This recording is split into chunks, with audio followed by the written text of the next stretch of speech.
Hello and welcome to another comedian's interview for my blog Arichcomiclife. My name is Richard Gill and my blog describes my experiences of watching over 800 comedians and counting over the last 46 years. My guest today is, I believe, a comedy legend. He's known as Daphne Fairfax, but he's otherwise known as the wonderful Mr. Arthur Smith. Yes! Hello! Oh, hello, Richard, anyway. How are you? Yeah, well, you know, I'm bearing up, shall we say. Yeah. I could be more miserable and I could be less. Well, it's wonderful to see you. It really is. And we're gonna talk for the next hour about your comedy career. So I'd like to go way back to the start and ask you, please, how did you become a comedian? Well, when I left university, I'd already been to the Edinburgh Festival when I was to be honest, it almost started way lot earlier than that. I tell the story of when I was I must have been about 9 or something, and the teacher, Miss Marshall, said we're going to do Peter Pan. And I was so excited, I went home and wrote my version of Peter Pan, whatever that was, presumably unperformable. But Miss Marshall said, well, we can't quite do that, but why you can play any part you want.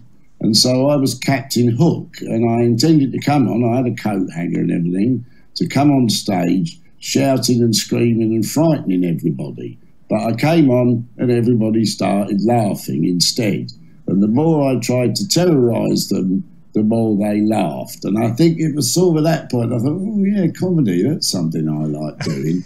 And then I did some stuff when I was at school. There was the school review. Yeah. And then at university I was studying English and French essentially. But I was part of the university shows, and then we went in my last year to the Edinburgh Fringe, where, of course, we sold no tickets and no one really noticed us. But we went again the next year and we got a bit more attention, and then we kept trying and trying. Meanwhile, I was in a band as well at this point, and I was a singer in a band, so I used to do the chat between numbers, which is often more impressive than the songs, as it turns. I doubt it. And then with this review company, we were called the National Review Company, we got a radio series. And then really the big thing though was, I suppose, in 1979 when the Comedy Store opened, and I went and saw. In fact, I applied to take part in that, I remember, but I never got a reply. So anyway, that was the opening night of the Comedy Store. Yeah, that's right. So I wasn't actually there, but I did. But it made a lot of noise, and then I went to see. Alexei Sale, who really made an impression on me, and Rick Mail and Aid Edmondson and Pauline Melville, and then so I went and did a turn at the Comedy Store. Anyway, I ended up playing the Comedy Store and Jongleurs. There were more clubs opening, and I turned professional finally when I think I was about 30, just before the age of 30. I became a full-time comedian, and I did other stuff too, obviously. My first trip to the Comedy Store was on the bill was I think the first one was John Maloney was emceeing. Hattie Hayridge, dear old Linda Smith, who was wonderful. Phil Jupitus, and top of the bill was a comedian called Charles Fleischer, who was amazing, but he was never heard of again because he went on to voice Roger Rabbit in America, and that's where he made all his money.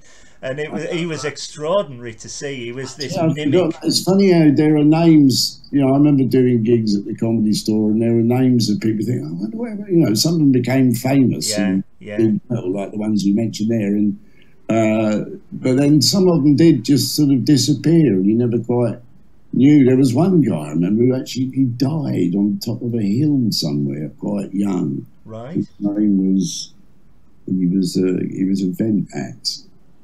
I've forgotten. It's probably best I've forgotten. Yeah, anyway. yeah. That's what happens when you get older. You know, you've met so many people, you can only remember a certain percentage of them.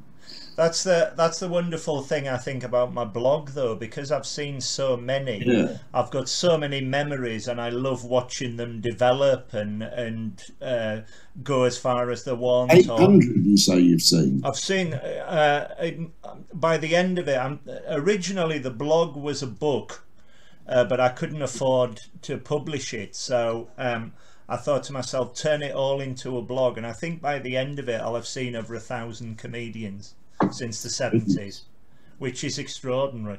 I mean, I wonder how many professional comedians are there, and how many semi-pro, and how many, you know.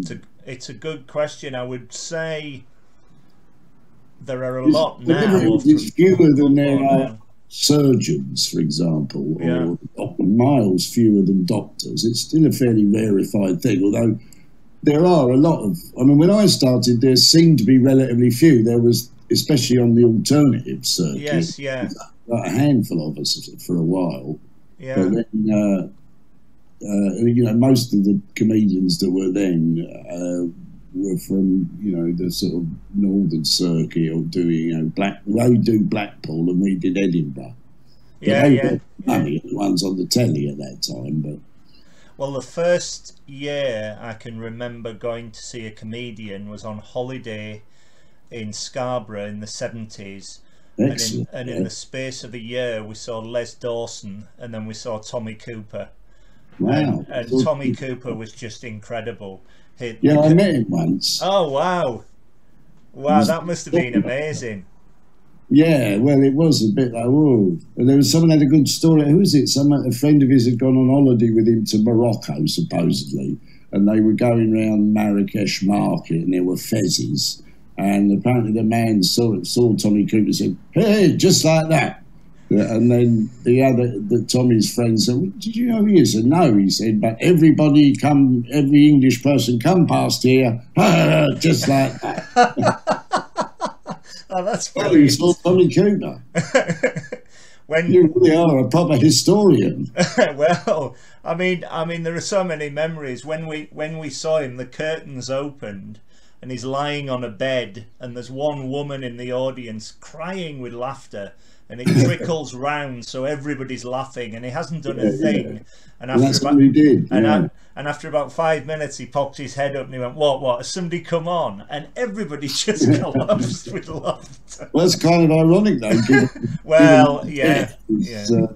In a way, though, dying on stage. Oh, that's awful. Away. But I mean, it's obviously a bit difficult for the audience. Yeah. Incognito. Yeah. Can you describe your first ever gig? Can you remember your first gig?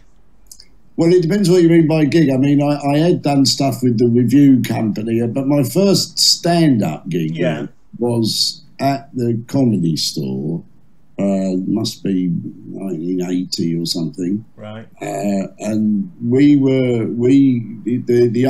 I'd booked an open spot, but we came on like right late on, about 2 in the morning or something.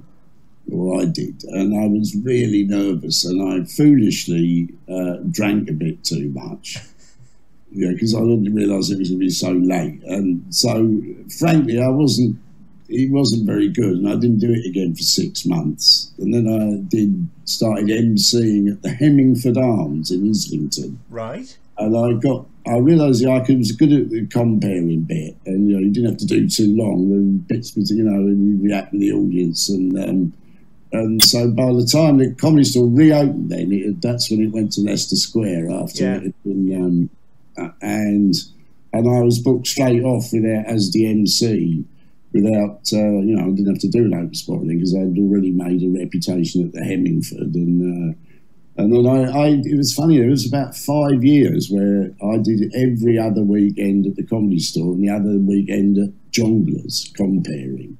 Yeah, wow. So, lived at night, especially the Comedy Store then. There were 2 shows by then. And the second one didn't start till midnight, so you didn't finish till 2 in the morning. That's heavy going. Yeah, I know. It was kind of exciting, you know. And I mean, I used to get a taxi home, I suppose, because I didn't have night buses then. But you know, I wouldn't. But if we'd go off to some dodgy late night place in Soho, and I wouldn't get home till 4 or 5 in the morning. You know, so for about 5 years, I was living more or less, you know, at night. I didn't really see daytime very much, or certainly at weekends, anyway. Good on you, good man. How do you think comedy has changed since your career began? Well, yeah, I mean, that's a big question. It's, well, there are more comedians. There's a kind of huge circuit now. Obviously, we were alternative comedy, and the idea then that we had was that we were deliberately not doing like the standard racist, homophobic, sexist stuff, and that's sort of. I mean, it's interesting now, the whole debate about woke and free speech and whatnot, but we were very much of the opinion, and I think rightly so, that you should, you know, if possible, punch up, and that men comedians slagging off women and was just not a very good idea. No. And I didn't approve of it. And those ideas remain in place, although I noticed a few years ago that you started getting male comedians doing stuff that would never have been agreeable to us when we were starting out, you know, kind of doing rapey jokes and whatnot.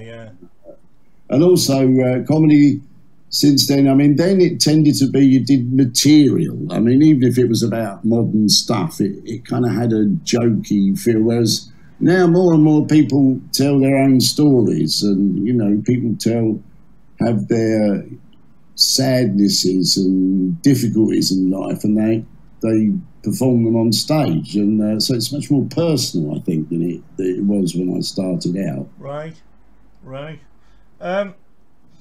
Although obviously, there are so many comedians. There's a million different types of comedy, really. Yeah. I mean, there were some really wild ones out there when I was starting out. There was the Iceman, and he used to melt a block of ice during the course of his set. And there was a Sylvie bottle knocker who used to take bottle tops. I've heard of that. Yeah. And I mean, there were some ridiculous acts then that were kind of wild and out there in a way that I think you wouldn't see quite so much now. Yeah. But because you couldn't really earn money. We weren't really earning a lot of money then. And people did it really genuinely because they wanted to. I sometimes feel now there's people who kind of go into it for the money and to get TV. That's their only real aim in whatever way they can. Yeah, I think that's the case. That's the case as well, because when I first went, the magic of going was just to be in the environment and see what was going to happen. You never knew what was going to happen, and now having seen so many, I'm very good at telling friends who to recommend, even if they've never seen them before, and they come back and they say, "Oh yeah, Rich, that he or she was really good because of whatever reason." And I think that all comes down to experience. I mean, the experience you've had and the stories you've got are extraordinary over the 30-40 years, you know.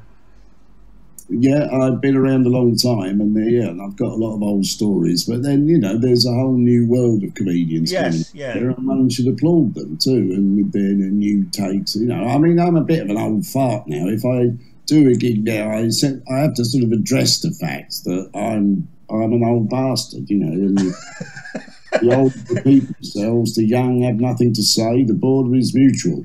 The young have nothing to say. The border. No, I prefer the quote is growing old is like being increasingly penalised for a crime you haven't committed. That's great. That's actually a quote from. Thank you. To date, do you have a best and worst gig? You've done so many. Do you have any specific stories about best or worst Oh, gigs? in some ways, I do these outdoor walking tours, Yes, yeah. and let's say that I'll pick me best and worst of them. The worst being the one that I got arrested at the end of it. That I should explain, these are late night tours I do at the Edinburgh Festival once a year on usually the last or second Saturday of the festival. Yeah. They don't start till 1 or 2 a.m. I mean, and I don't really drink anymore, and I'm a bit more moderate than I used to be. But back when I was doing these in the 90s, I'd have a megaphone, and there were like 150 people. This is 3 o'clock in the morning. So and Malcolm Hardy, the comedian that I subsequently learned, always used to call the police at the beginning of it. Say there's trouble up on the Royal Mile. Brilliant. So there were all this kind of police turning up, and then one year, sure enough, at about 4 a.m. Simon Munnery, the comedian, got arrested. There'd been a bit of nudity and a bit of shouting. Anyway, these coppers arrested Simon and took him down to the station. And so I went down to the station to show solidarity to the police station, and then they came out and said, "Are you after me?" I said, "Right, we were arrested," and they arrested me as well. And I was done for breach of the peace and possession of a megaphone. Which I got a fine, which I offered to pay, but I still haven't paid it. So I'm technically probably a wanted man in Scotland now. But although I was quite proud, I have to say. Too right. That I got arrested at the end of the gig. Lenny Bruce that happened to. There's not many comedians who got arrested at the end of the gig. Although having said that, I now remember another one where I was emceeing at Jongleurs when there was only the one Jongleurs in Battersea. Yes, yeah. And there was an act on, and he'd had his name in Time Out or something. He was new, but he was only doing 10 minutes or something. And he came on, and he did all right. And then as he was coming off, though, two what I learned were plainclothes police officers stepped in and arrested him. And it turned out he was a wanted man. Wow. But they'd seen his name, some cop had seen his name in Time Out or something. And so he got arrested at the end of his gig as well. I never saw him again, I don't know. Wow. Wow, that is unbelievable.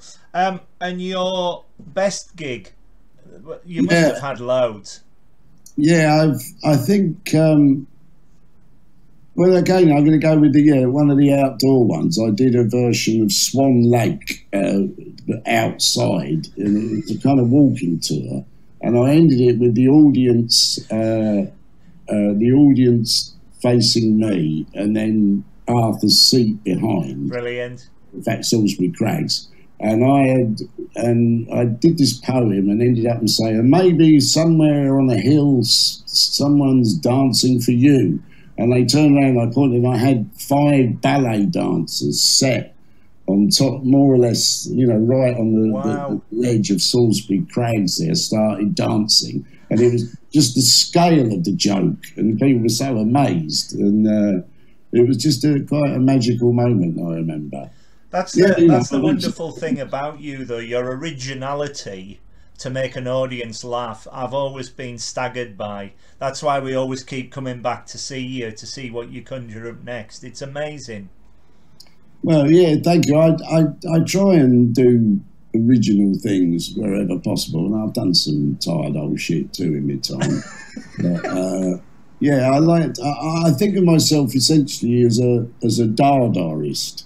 Right. Which, those of you who don't know what Dada is, I suggest you look it up. But it was a strange guy. It eventually gave birth to surrealism, but it was this movement that started in 1915 in Zurich, where all these kind of weird people got together and started doing stuff that was absurd and just not like anything that had ever been seen before. And anyway, I'm a Dadaist at heart. That's the magic of it.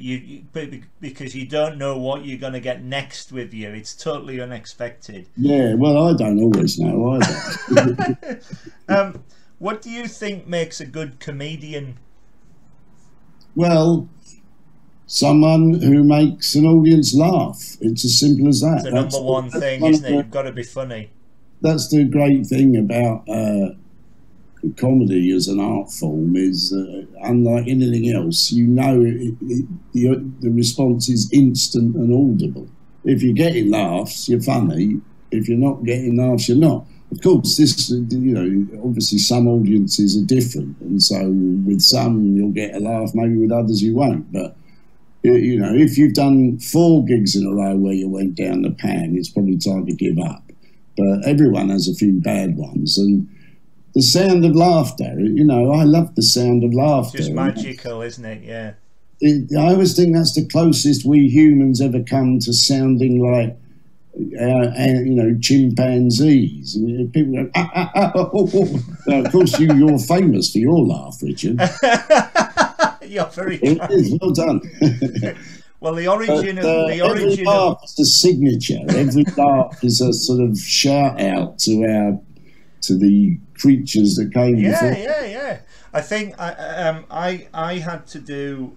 Well, I didn't have to do, but I went along to a writing course for my blog. It was a half-day writing course, and the other people wanted to be reviewers, and the woman who was doing the writing course, she said to me, we forget why we invited you. And I said, well, I'm not a reviewer, I'm not a diarist, I'm not a critique, I'm a member of the audience, and I'm out to have a good time. And that's why I regard the blog as an enthuse, etc., etc. And she said, oh yes, she said yes, and moved on, never bothered me again. And I think if that's what every critic should be. Yeah, exactly. Yeah, attention. Yeah. The origin of my laugh came from a family holiday in Torquay, where I was aged 10, and because I ate all my meals.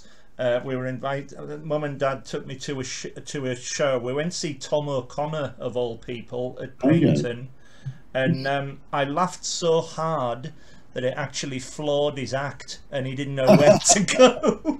And I thought, I've got something here. I was surprised. You laughed him off or something. Well, he was sort of like thrown back because he didn't realise how funny he was.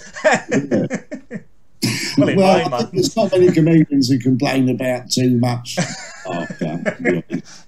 So I mean, I was thinking there was a Monty Python joke, wasn't there, about, you know, if you could get the one joke that would make people just laugh for an hour, that's all you need to do, wouldn't it? James Acaster once said to me, he said, if I wasn't a comedian, I would sit next to you and try and make you laugh all day. Yeah. Which is it's lovely, really. He's brilliant, James Acaster. Oh, he's brilliant. He's absolutely brilliant. Yeah. How do you cope with any nerves before you go on stage? Do you still get nervous after all these years? Well, not so much as I used to, but I think you're more nervous if you're going to be doing some new material and you're not certain about what the audience is like. Yeah. But usually, I mean, you just have to sort of focus, and I pace around a lot, and sometimes tip some water over my head. Right. You know, that's one of my pre-stage rituals. I also ring up my mother-in-law and say, I'm a caged tiger. She said, right, I'm opening the window, I'm opening the cage door. And then I said, ah, it's a bit of a joke between us. Brilliant, yeah. But I mean, you have to just sort of focus. And I mean, it's always a big moment when you're walking from the wings to the microphone. However many times you've done it, it's a very special little journey. And once you're on stage, are you okay? Yeah, once you start speaking, then well, if you're doing it right, you should be very focused on what you're doing and try not to fret about what you're not doing. You're just doing it. Brilliant. Let's move on to Edinburgh proper. You've been attending the Edinburgh Fringe since 1977, which is extraordinary. Well, there were 2 years I didn't get, well, 3 years I hadn't been in that time. Right. The first one was just after 2 years, and then the second one was in the mid-90s, and I remember thinking, why am I not in Edinburgh? I felt like there was a big party with all my friends, and I hadn't been invited, you know, I'd been invited, but I'd chosen not to go. And then the only other time was last summer, the summer of the of course, where we all pandemic. I went then, but right. So yes. yeah, the Edinburgh Festival is very special to me. And me. I read that last year because I was going to try and go. You did try and put a week on at Edinburgh last year. Yeah, I was going to do an outdoor walk. Yeah. And it was all kind of ready to go, and we were selling tickets and that. But then I don't know, it was done through the Pleasant. They just got cold feet. It's probably the best because I wouldn't want to be like, oh, it's the Englishman who brought up COVID-19 and gave it to everyone in his audience. But the Edinburgh Fringe, and I've tried all the things that I've done, the best and the worst sometimes, started out life at Edinburgh. That's like the it's the end of the year show, although also the beginning of the year, because it's when you do a show that you might then tour around. Although, I'm a bit old school in that I very rarely got it completely together before Edinburgh, whereas people these days are doing previews in September after Edinburgh, so nearly a year before January. I still am a little bit, or I have been right on the train on the way up. That's brilliant, though. Brilliant. My first Edinburgh was 2005, and I'd been putting it off and off because I thought to myself, the year I'm going to go for the every other year since, and I have done. And there is just the most. Why did you put it off so long? I don't know. I went to college. I don't know why it took. You were watching comedy a lot then. Say again. You were watching comedy a lot. Oh yes, yeah. I was going to other gigs and I was in London for a lot of the time. I went to Stoke at college. I was based in Carlisle, but 2005, a friend of mine said to me, "Let's go to the Edinburgh Fringe." So I went, and I thought I was kicking myself. I thought, what have I been missing over the years? Because it's been, 1977. Some of the acts that you must have seen then, your very first one, that must have been extraordinary. Yeah, well, you have to bear in mind that it wasn't as big as it is now. No. It was the biggest arts festival in the world. It was pretty big then, but there were, I remember there were about 40 comedy shows, and they were mostly ones like the one I was in, college reviews. And there wasn't stand up till 1980 when Alexi went and Rick Mail, I think, and Ben Elton there was one year as well. So there were fewer acts to see, and most of them now. But I was in a review. We were on at the same. In fact, we were up for the award as well that they won. Was the Footlights that had Stephen Fry and Hugh Laurie in it. So I saw that, and then we used to pal up a bit with the Cambridge boys. So I saw, the one with Griff Rhys-Jones and Laurie McGrath, and when Rowan Atkinson, in there, and I saw Rowan Atkinson in Newcastle on his first tour with Angus Deaton in 1982.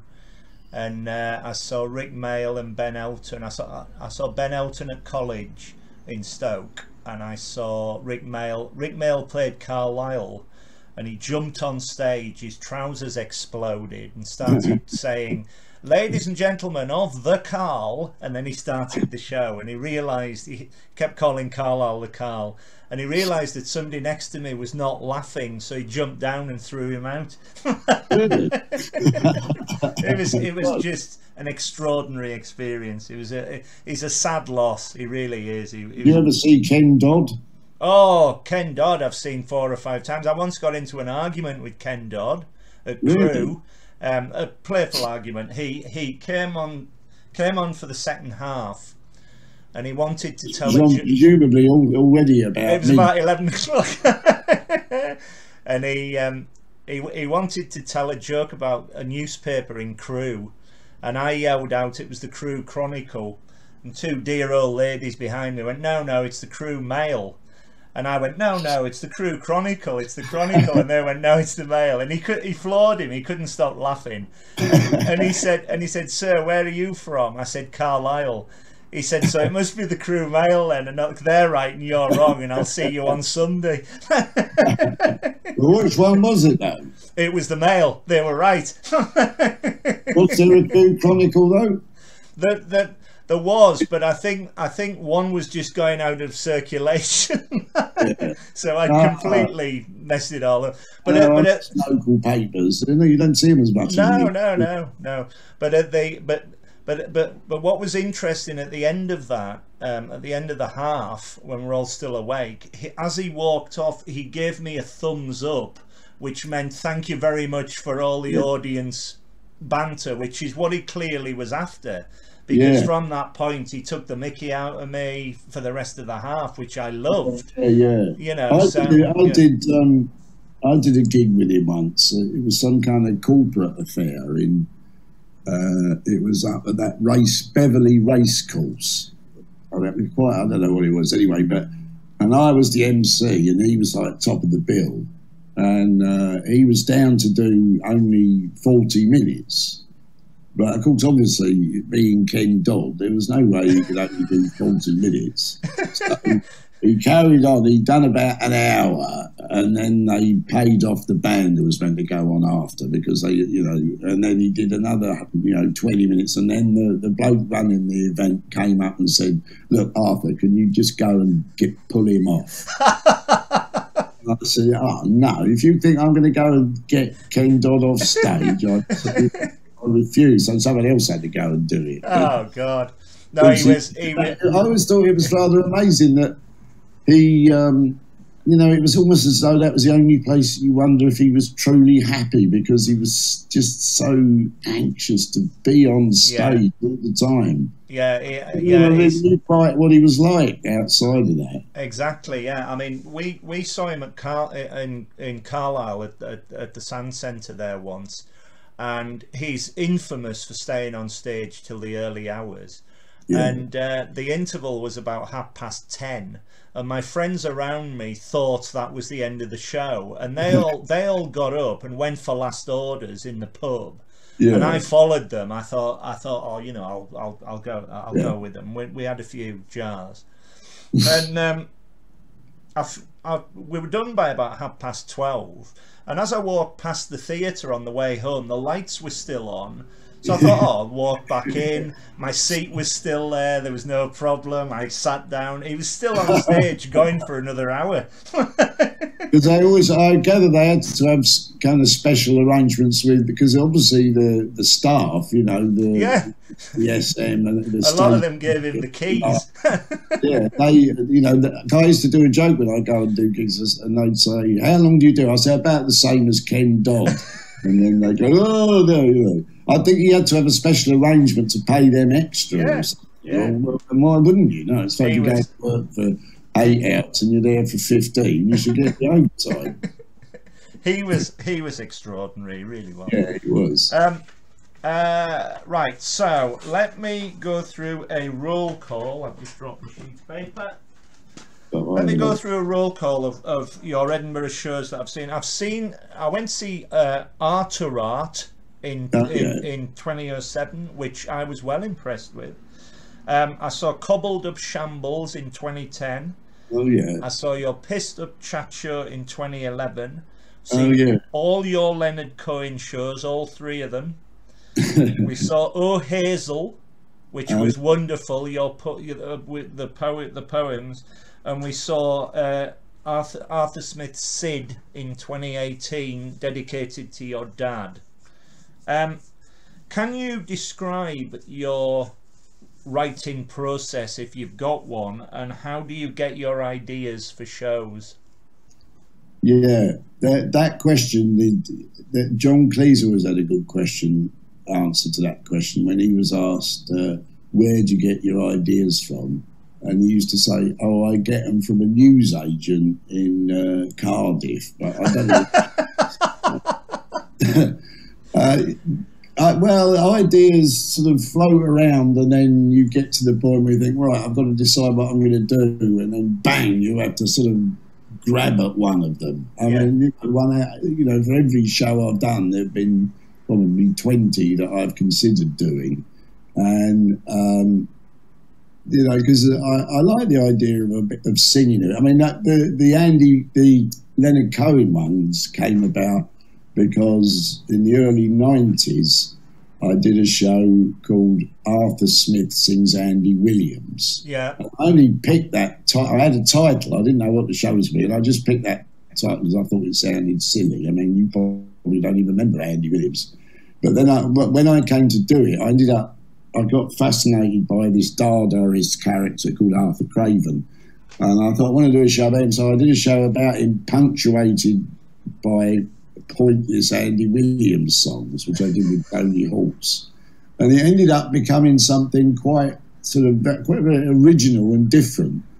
And so then I said, I should do Arthur Smith Sings Leonard Cohen, because I always loved Leonard Cohen, and I didn't sing any, but I just thought that sounds like the grimmest evening of entertainment imaginable. But then I ended up trying some Leonard Cohen songs and found that I could sort of sing them just about. And I thought, oh, what the hell, why not? So, and like the Pissed Up Chat Show was an idea I'd had for ages about getting, the idea was that I had got guests, but they had to be drunk.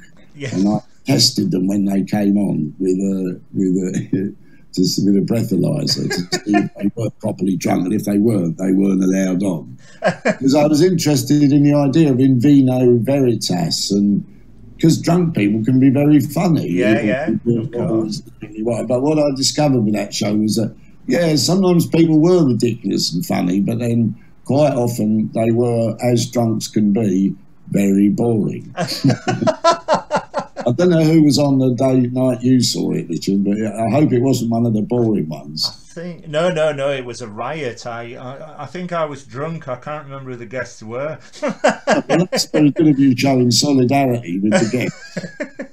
One of the wonderful things, as I say though, is your originality, because your shows have got a lot of memories for me. I remember queuing up to see you, and you appeared to say hello to everybody in the queue, and you gave everybody a rock as you shook their hands. It was just a little pebble or a rock or something, and I thought, this is genius. Well, sometimes meeting up with the audience beforehand can be quite. I used to do a thing where with the Andy Williams one, I think I had a program, and I had people go around and programs 5p, and they gave them a program, then gave them 5p as well. The people who took a program. So I like to sort of experiment with form in these matters. Yeah. There was another great routine that I remember where you walked out and you went to the front of the stage and you started your show, and as you were chatting to the audience, a naked woman walked from one wing to the other wing, and everybody went, oh, and you didn't bat an eyelid, and then at the end of the show she walked back. And I just thought that was genius. That's Marissa, my friend, who is actually, she does it as a job. She's a new model for people to paint. Oh, that's brilliant. She doing it, so she volunteered. I thought, well, why not? I don't know if I should really do that now, to be honest. No. But I've had a naked man coming on at the end of, what was it, at the end of the second Leonard Cohen show, I think, or was it the Hazel one? Yeah. I had a naked man playing an accordion. That's right, yeah.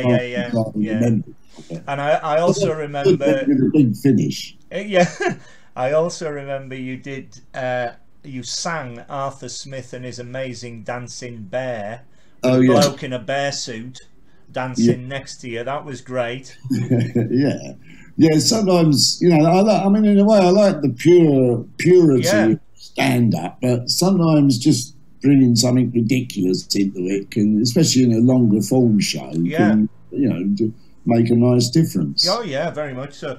Your opening line to most of your gigs, which is the name of your book, it says on the back, "My name is Arthur Smith, unless there's anybody here from Streatham Tax Office, in which case I'm Daphne Fairfax." That is one of the greatest opening lines to any gig I've ever seen. That is up there with Harry Hill, who I saw 30 years ago. I first saw him downstairs at the King's Head, and he brushed past me and he jumped up on the stage and he said, "Ladies and gentlemen, I'm really sorry. I'm very late for this show. I had to have a testicle brought down," and there was a pause, and then he said, "From Derby." And you knew where you were with it. And it's exactly the same with this. Your comedy is so joyous to watch, and you leave everybody smiling. It's wonderful. I have some miserable bits in too sometimes. Sometimes it's nice to mix in some sadness. Yes, yeah. But then, you know, kind of end with the laughter. But then because you're very endearing, there's a lot of poignancy when you do that, and folk care about what you're saying, which is half of it as well, you know. Yeah, and I like to sometimes do poems as part of my show. Yeah. So I find it's funny how it kind of can fit in quite well with a comedy gig, even Very just much a sort of 20-minute set or something. I sometimes end on a poem, and because comedy is a bit like poetry. It's looking for laughs, but it's, you know, very careful choice of words and observations and small stories. And, we love to go and see John Hegley's shows. Oh yeah, and he's another famous comic poet, and he does a great one about glasses, and he got me up on stage one Edinburgh, and we swapped glasses, and I couldn't see a thing for 5 minutes. Well, you wrote a whole book of poetry about glasses. Yeah. Glad to wear glasses. I've got it behind me here. Well, I got my glasses on. I got my glasses on my face. I've got my glasses in the proper place. Well, Brilliant. He is a proper poet as well as a comedian. Yeah, very much. He's wonderful. You don't see that so much now in comedy gigs, do you? Like poets do, you know, half poet. I mean, Phil Jupiter's started out doing. So did Jenny Eclair. Yeah. Started. She was doing kind of comic poetry. Yeah. How do you remember all your jokes and routines? Is there a way that you remember them, or do you just wing it, or do you have pointers? Or I have. It depends what the show is, but I usually have a bit of paper with 10 bullet points on, right? Which will lead me. I mean, some of those is a signifier for 4 or 5, you know, 10 minutes material. Like if we put down, I don't know, grumpy or something. You know, I've got a little list in the back of my head of I am grumpy because routines. Yeah. And sometimes you just depart from the script and wing it a bit. And I always used to, when I used to do a lot of MCing, I used to have, if I forgot what I was saying, I'd always have 2 jokes at the back of my head that I would always do. And while I was doing them, I was thinking, all right, what can I do next? You know, so I used to do a knock knock joke. I used to do knock knock. Who's there? Mandy. Mandy who? Man delight's not me, no nor woman neither, though by your smiling you seem to say so. That's the world's only Shakespearean knock knock joke. And, brilliant. Once I'd said that, I was kind of regrouped a bit. I thought, I could go and do a bit of Shakespeare material, which I've also done. I did do a version of Hamlet at the festival one year. Yeah. It's vaguely comic, but not entirely comic version. What was the other joke? The other one was, hang on, it's so long ago. It used to be, I'll do an impression. What's this? And then I'd stand on the stage and I'd say, it's an over-enthusiastic Nazi. and then at one time I used to say, no, it's Mark Thatcher driving, but that was a very reference to Labour. And then I'd say, oh, it's someone having a piss. So, and and then I'd say, well, though a female drunk would have to be in the right state to have a piss like that. But anyway, yeah, that was the other one. Look, talking of knock-knock jokes, I hear they're going out of fashion. Young people don't know what they are anymore, I was reading. But this is really just a cue to do another knock-knock joke. Please. Knock-knock. Who's there? M-A-B, it's a big horse. M-A-B, it's a big horse who? Maybe it's a big horse, I'm a Londoner. That's another little thing. Sometimes jokes about North and South London. I said there's a lot of bad talk about the North, and I agree. I think the North is shit. And if I was doing this in Leeds or something, so no, I'm talking about North London. There's been that classic Londoners joke going back centuries about everyone in South London hates everyone in North London, and vice versa. It's a bit like with Cornwall and Devon as to what's the best way to do your scone. Cream and the jam. I love your joke about you going to the doctor, and it was a lovely woman doctor, and she, this one. You once walked onto the stage and you said, I had to go and see my doctor the other day. She's a beautiful girl, my doctor. And she looked at me and she said, you really must stop masturbating, sir. And I said, why? And she said, I'm trying to examine you. Oh, yeah. I think that. No, I don't do it with a woman doctor. He doesn't have to be a woman. He said, you'll have to stop masturbating. I said, well, yeah. No, I was thinking that as a male doctor, really. You put stuff in about being a beautiful woman. Yeah, well, a man goes to the doctor jokes. I've got a few. Load of them. I'll give you one more. Yes, please. A man goes to the doctor says, bad news. He says, I'm afraid you've got Alzheimer's and you've got cancer. Oh, well, he says, at least I haven't got cancer. It could go on and on and on, but right. Yeah. Let's move on. I rigorously didn't do that kind of material, but as I've grown older, I've become fonder of them again. Yeah. Barry Cryer. Yeah. Oh, what a man! What a man! Yeah. We've seen him many, many times. You've also appeared on TV and radio over the years. How does this differ from live stand-up, from doing something live? Well, I think I prefer the live stuff, really. Yeah. Live, that's the essence of comedy. It's happening here, now. It can't be edited. There's you and the people you're interacting with.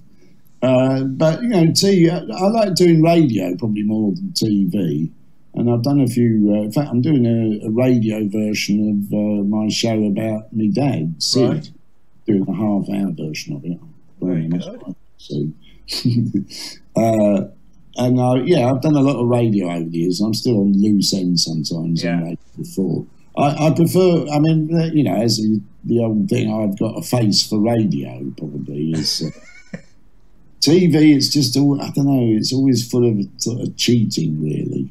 It's a series of lies often, TV, like people pretending to be enthusiastic. They're not really, they're just, that's what they're paid to do. Yeah. Like the angles and the editing and the lighting and what you're wearing, none of those things count on radio.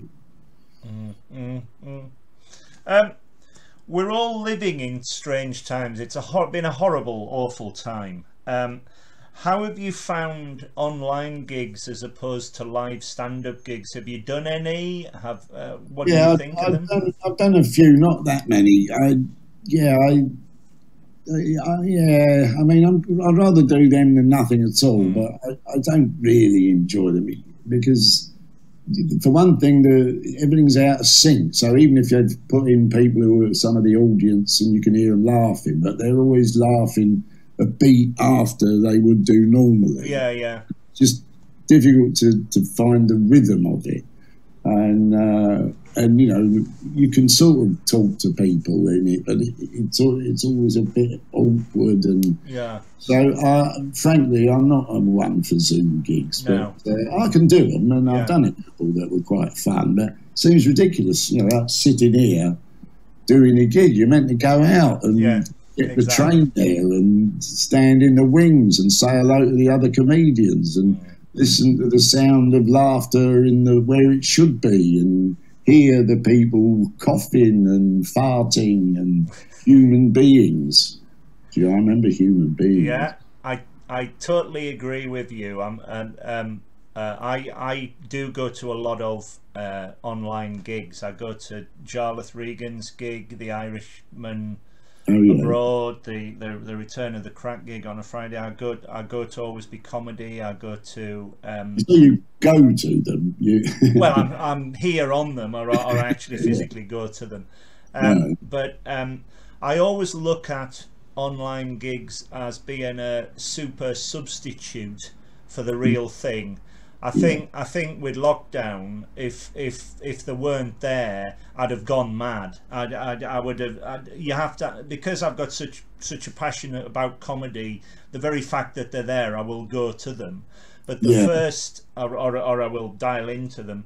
The first few weeks or so, there was no audio. So, of course, with my laugh, I was just laughing at these four walls, and I thought I was going to get taken away, you know. But until they started putting audio on them, it worked really well. But well, at least you were laughing.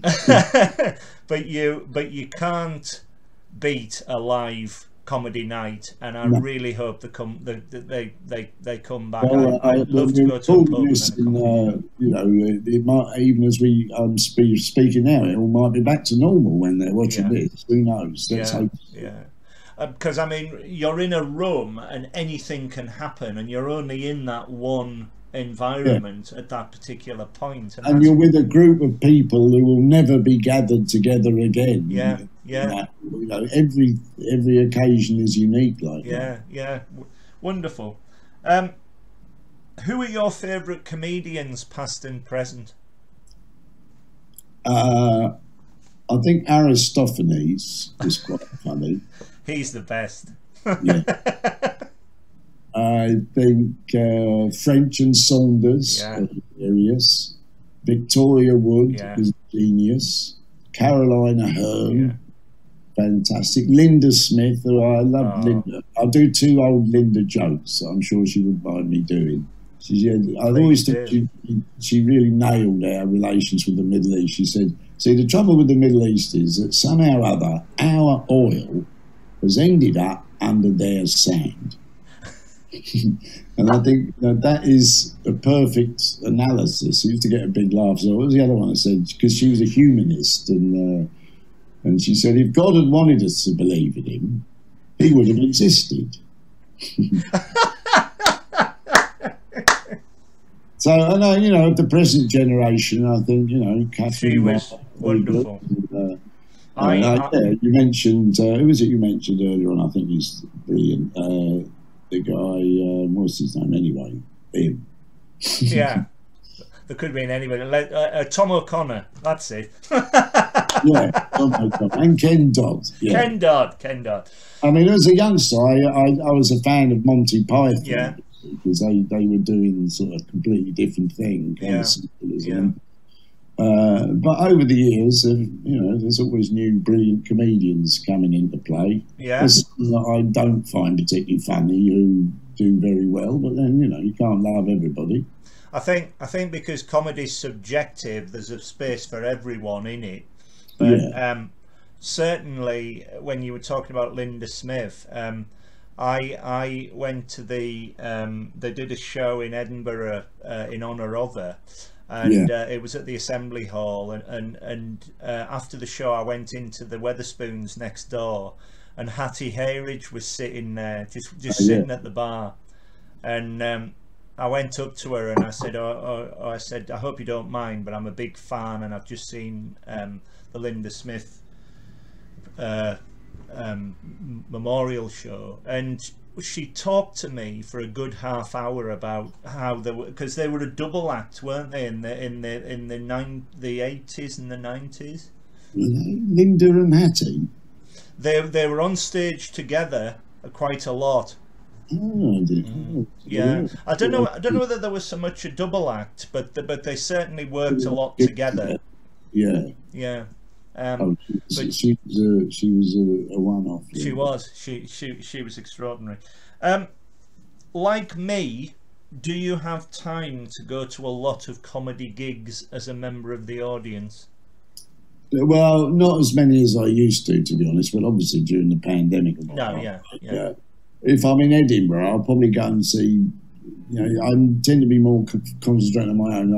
I tend to go and see 6 or 7 shows maybe. Right. Although I did so much comparing over the years that I used to see every act. I did the Hackney Empire New Act of the Year Award for about 15 years, and so every act you see loads of acts coming through. I remember seeing Mae Martin and Russell Brand. I remember Russell Brand. While I was on stage, he was shagging a woman in my dressing room. It doesn't surprise. I don't think anyone was very surprised about. Do you prefer comparing to a solo show? No, these days, the trouble with I used to like comparing, and I'm still happy to do it, but it was. You're there. You have to be there 3 hours longer than everybody else. Right. And these days, I'd rather do 20 minutes than an hour and a half. I think getting older, I'm still happy, and I still do a bit of comparing. Yeah, good man. Just before we go, is there anything else you'd like to say? Have you got any gigs coming up? Have you got any podcasts? Have you writing any more books? Yeah, well, I'm writing, apart from doing the Radio 4 show, I'm writing a book around my father's memoir, because my dad had quite, had quite a war. He was captured at El Alamein. Yeah. A prisoner of war for 2.5 years, and he ended it as a prisoner in Colditz, which is still well known, and it was quite famous around in the 60s and 70s because of the TV series. And I took him back to Colditz when he was 70, and then he became a London copper. And anyway, he wrote this all up in his memoir that we got him to write, and it's full of funny stories about being a copper and then the grim times of being a prisoner of war. But then when he was freed, and what a fantastic feeling that was to finally come home after 2.5 years. Yeah, extraordinary life. Yeah, and so I'm writing a book based, wrapped around his memoir, a book about him. Brilliant. And I'm thinking of doing a show where I teach the audience French and take them on a weekend to Paris. Wow. Donc, moi, j'arrive à parler français, pas aussi bien qu'un vrai français, mais quand même. Sign me up. Well, who knows? Who knows? I might be dead before then. You never know. Or maybe I'll give it all up and become a classical violinist. Although I can't play the violin, so probably not. Where can people find you on social media? Do you use social media? Yeah, I do Twitter, Arthur Smith. Yeah. And I quite like Twitter because it's like one-liners you can write. Yeah. I used to write, if I was thinking of a joke, I used to write it on a bit of paper, which I then lose. And now I just put it maybe on Twitter and think, oh yeah, and then see it later on. Facebook and Twitter, but I don't really do Instagram. No. The joke about that is I used to think Instagram was just a really efficient drug dealer.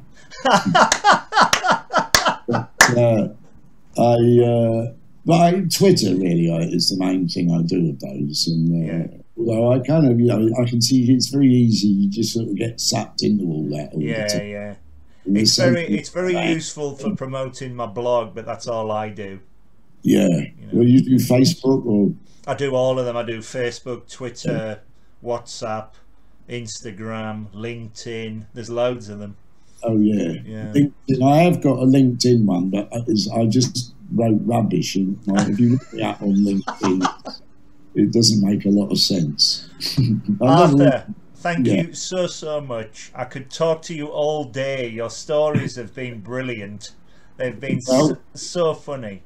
Well, it's been a pleasure talking to you, Richard, and I look forward to the vast waves of love and affection and disapproval that may waft in when this is out and about. Of course, my friend. Of course there will be, and I will see you again very, very soon. Yeah, most probably at the Fringe. Yeah, I want to hear you laugh again. Exactly.